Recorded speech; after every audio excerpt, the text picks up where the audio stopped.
ఇదే సందర్భంలో మీరు ప్రతిపక్షంలో ఉండంగా అప్పటి గౌరవ ముఖ్యమంత్రి జగన్మోహన్ రెడ్డి గారి మీద మీరు లండన్ కి వెళ్లారు అనే ప్రస్తావనతో మీరు ఎట్లాంటి అశ్లీల వ్యాఖ్యలు చేశారో మీరు ఒకసారి గుర్తు చేసుకుని ఆత్మవిమర్శ చేసుకోవాల్సిన అవసరం ఉందని కూడా ఈ సందర్భంగా నేను లోకేష్ గారికి తెలియజేస్తున్నాను. అలాగే ప్రశ్నించడానికే ఉద్భవించింది జనసేన పార్టీ అని చెప్పారు పవన్ కళ్యాణ్ గారు. మరి ఈ ప్రశ్నలన్నీ ఎందుకు ఆయన అడగట్లేదు అనే ఒక పెద్ద ప్రశ్న మా అందరికీ ఉందండి. దయచేసి మీరు వీటన్నిటిని ఖండిస్తూ వాళ్ళని ప్రశ్నించాలని కూడా నేను కోరుకుంటున్నాను.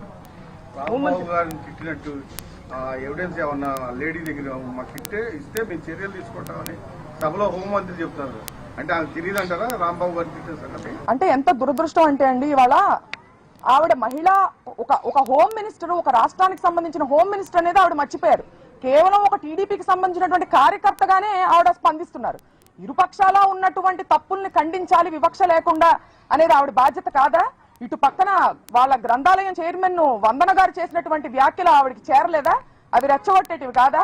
గల్లా మాధవి గారు తరువాత రోజు దాడి జరిగి అరెస్టు జరిగిన తరువాత రోజు కూడా ప్రత్యక్ష ప్రసారంలో కూర్చుని ఆవిడ మమ్మల్ని బెదిరిస్తూ రెచ్చగొట్టేటువంటి వ్యాఖ్యలు ఖండించాల్సినటువంటి బాధ్యత హోమ్ మినిస్టర్ గా ఆవిడకి లేదా అని సందర్భంగా నేను ప్రశ్నిస్తున్నాను. మీ డాడీ కేసు ఒక ఫిర్యాదు ఇచ్చారు దాదాపు 25 మంది మీద. ఎంతమంది మీద అరెస్ట్ చేసి ఉంటారు? ఎంతమంది మీద కేసు ఎఫ్ఐఆర్ రిజిస్టర్ చేసి ఉంటారు? హోంమంత్రి మీరు ఏమైనా ప్రశ్నించారు? ఏమండి, దాడి చేసినటువంటి వాళ్ళని అదే మాటలు మాట్లాడి రెచ్చగొట్టినటువంటి వాళ్ళ మీదేమో స్టేషన్ బెయిల్ ఇచ్చి పంపించేశారు.